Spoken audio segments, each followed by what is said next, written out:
Bienvenidos a la Unidad 1 de Análisis del Entorno Laboral. En esta unidad vamos a estudiar el trabajo y el empleo como fenómenos históricos, sociales y económicos. No se trata solo de revisar definiciones, sino de comprender cómo ha cambiado el significado del trabajo a lo largo del tiempo y por qué sigue siendo un elemento central en la vida humana y en la organización de la sociedad. En esta unidad perseguimos tres propósitos principales. El primero es conocer los diversos tipos de empleo presentes en el entorno laboral contemporáneo. El segundo es definir con claridad las diferencias entre actividad, trabajo y empleo asalariado, ya que suelen confundirse aunque no significan lo mismo. El tercero es reflexionar sobre la evolución histórica del concepto de trabajo, desde la antigüedad hasta la actualidad.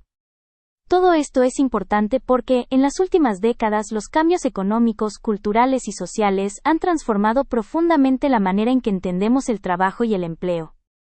En las sociedades primitivas, el trabajo no se distinguía fácilmente de otras actividades humanas. Era parte de la vida cotidiana, y estaba orientado principalmente a producir los medios materiales necesarios para la existencia, como alimento, abrigo y herramientas básicas. Además tenía una dimensión colectiva muy marcada, porque aunque cada persona realizaba ciertas tareas, éstas se desarrollaban dentro de un contexto familiar, tribal o comunitario. No existía todavía una motivación puramente económica como la que hoy asociamos con el empleo. En la visión griega, especialmente en autores como Platón y Aristóteles, el trabajo manual era visto como una actividad penosa y degradante, relacionada con la necesidad y no con el desarrollo pleno de la persona. En la antigua Grecia existía una clara jerarquía entre las actividades humanas. En el nivel más alto se encontraba el ocio filosófico, es decir, la contemplación, la matemática y la filosofía. Después aparecía la ética, entendida como la praxis con un fin en sí misma. Más abajo estaba la política, vinculada con la gestión de la ciudad, y reservada a los ciudadanos libres. En el nivel más bajo se ubicaba el trabajo manual, que era considerado propio de esclavos y por tanto degradante. Esta visión nos muestra que el trabajo no siempre fue entendido como fuente de identidad o realización personal, sino como una actividad inferior frente a la vida intelectual y política. Durante la Edad Media, el concepto de trabajo comenzó a transformarse. Desde el punto de vista etimológico, la palabra trabajo proviene del latín tripalium, que hacía referencia a un instrumento asociado al esfuerzo y al sufrimiento. Esto refleja que durante mucho tiempo el trabajo estuvo ligado a la idea de carga o restricción. Sin embargo, la tradición judeocristiana legitimó el trabajo manual y le dio un valor moral, aunque todavía manteniéndolo por debajo de la vida intelectual y contemplativa. Con el tiempo, estas ideas se vincularon con principios como la libertad, la igualdad y la fraternidad, que más adelante inspirarían cambios políticos, sociales y culturales profundos. Con la Reforma Protestante, especialmente en pensadores como Calvino y Lutero, se empezó a valorar más la vida terrenal, el beneficio económico del trabajo y la austeridad. Esto dio origen a la llamada ética del trabajo. Más adelante, economistas como Adam Smith y David Ricardo sostuvieron que el trabajo humano era la fuente de la riqueza, especialmente en el ámbito manufacturero. En el siglo XIX, Hegel planteó que el trabajo era la mediación entre el ser humano y la naturaleza, una forma de salir de sí mismo y contribuir al mundo. Después, Marx y Durkheim dieron una relevancia todavía mayor al trabajo. Para Marx era parte esencial de la condición humana, y para Durkheim era un elemento que generaba interdependencia y cohesión social. Así, el trabajo pasó de verse como castigo a entenderse como una actividad central en la vida económica y social. Para Marx, el trabajo no es solamente una actividad económica, sino una expresión fundamental de la esencia humana. A través del trabajo, la persona transforma la naturaleza, y al mismo tiempo se transforma a sí misma. En la cita presentada, Marx explica que incluso el arquitecto más ineficiente se distingue de la abeja más experta, porque primero construye en su mente, lo que después realizará materialmente. Esto significa que el trabajo humano implica conciencia, anticipación y creación. Además, Marx sostiene que el trabajo tiene una dimensión social, porque no ocurre de manera aislada, sino dentro de relaciones históricas y colectivas. Por ello, el trabajo no solo produce objetos, también construye realidad social y desarrolla capacidades físicas e intelectuales. Con la industrialización del siglo XIX, apareció con más fuerza el trabajo asalariado como una mercancía. Esto significa que el trabajo comenzó a intercambiarse en el mercado a cambio de un salario. En este contexto, el trabajador ya no necesariamente controla el producto de su esfuerzo, ya que éste puede ser apropiado por otros. Marx llamó a esta situación alienación. La alienación implica que el trabajador se separa del producto que crea, del proceso mismo del trabajo, e incluso de su propio potencial humano. Sin embargo, en épocas más recientes el trabajo también ha sido revalorizado como espacio de integración social, identidad y realización personal. Es decir, conviven dos lecturas, una crítica sobre la explotación, y otra que reconoce su papel en la construcción de la subjetividad y del vínculo social. En esta diapositiva se presenta una distinción fundamental. La actividad es el concepto más amplio y abarca todo el dinamismo de la vida humana. Actividades domésticas, deportivas, culturales, políticas o asociativas. El trabajo es una modalidad particular de actividad, caracterizada por el esfuerzo orientado a producir algo exterior a uno mismo y con una finalidad utilitaria. El empleo, en cambio, es una relación institucional y jurídica, en la que ese trabajo se intercambia por un salario y se desarrolla dentro de una organización. Esta distinción es muy importante porque en la actualidad tendemos a identificar todo trabajo con empleo, cuando en realidad no toda actividad es trabajo y no todo trabajo adopta la forma de empleo asalariado. El trabajo humano no puede entenderse solo como ejecución mecánica de tareas. Por eso aquí se habla de tres dimensiones. La dimensión cognitiva se refiere al saber hacer, la experiencia acumulada y la capacidad de adaptación ante situaciones imprevistas. La dimensión psíquica tiene que ver con la movilización subjetiva del trabajador, es decir, su implicación mental y afectiva para resolver problemas y sostener la actividad. La dimensión social recuerda que el trabajo siempre requiere comunicación, coordinación y cooperación con otros, además de valores compartidos. En conjunto, estas dimensiones muestran que trabajar implica mucho más que obedecer instrucciones, supone conocimiento, compromiso subjetivo e interacción social. El trabajo puede ser una fuente de bienestar, pero también de sufrimiento. Cuando las condiciones laborales son deficientes o el entorno de trabajo es inadecuado, pueden surgir accidentes, enfermedades físicas, afectaciones psíquicas y desgaste mental.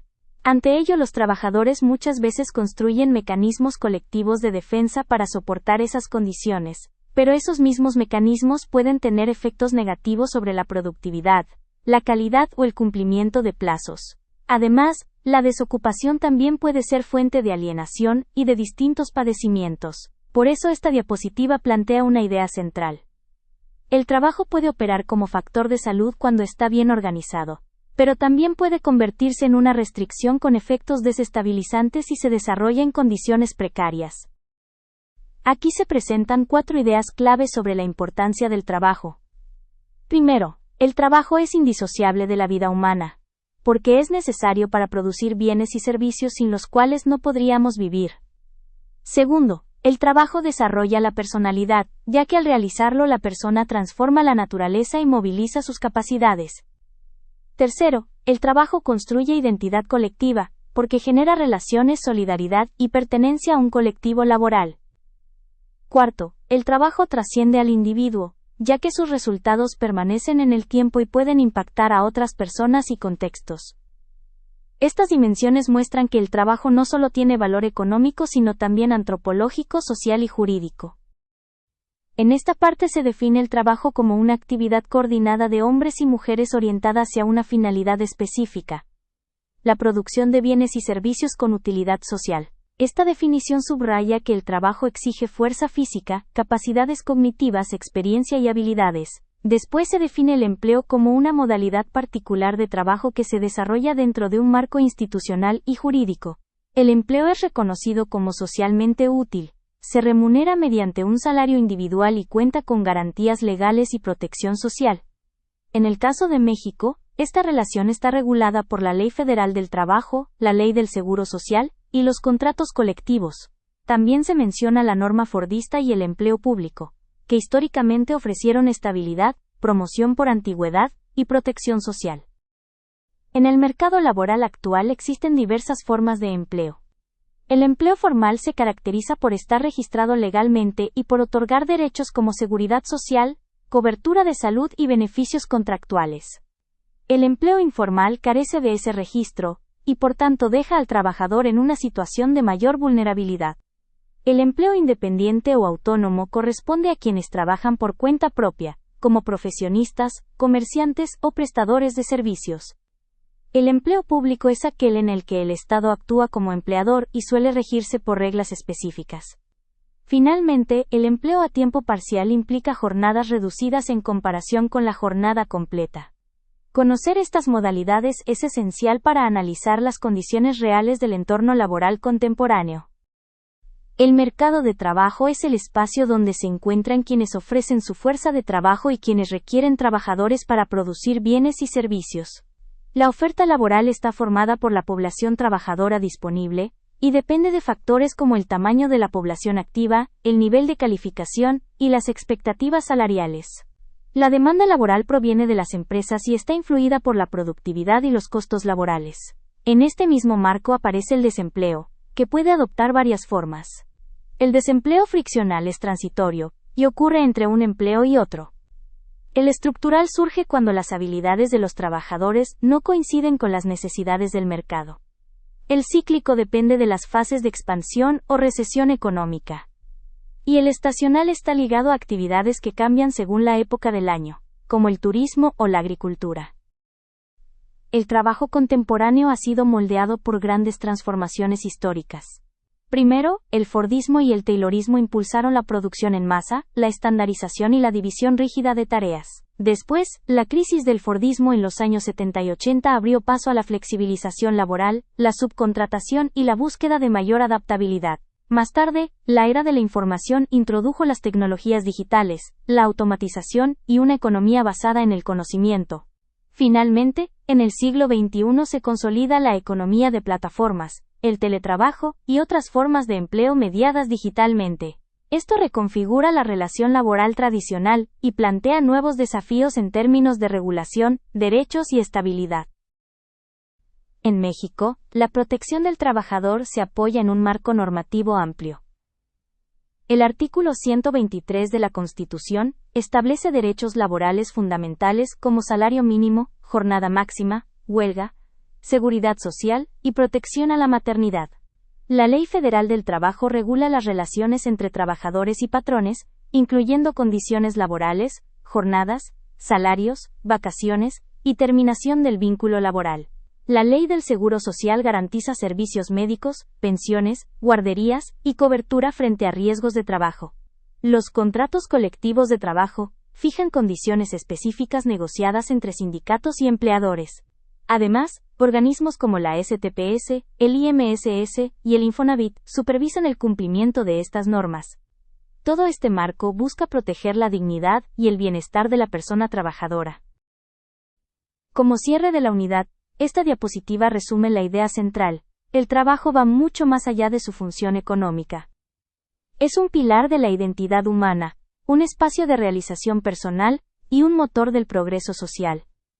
A lo largo de la unidad analizamos su evolución histórica, desde la antigüedad hasta la era digital, y distinguimos conceptos fundamentales como actividad, trabajo y empleo. También revisamos su papel en la construcción de la dignidad humana, la salud, la cohesión social y los derechos laborales. La invitación final es a reflexionar sobre los desafíos actuales del mundo del trabajo y sobre la importancia de construir sistemas laborales más justos, equitativos y sostenibles.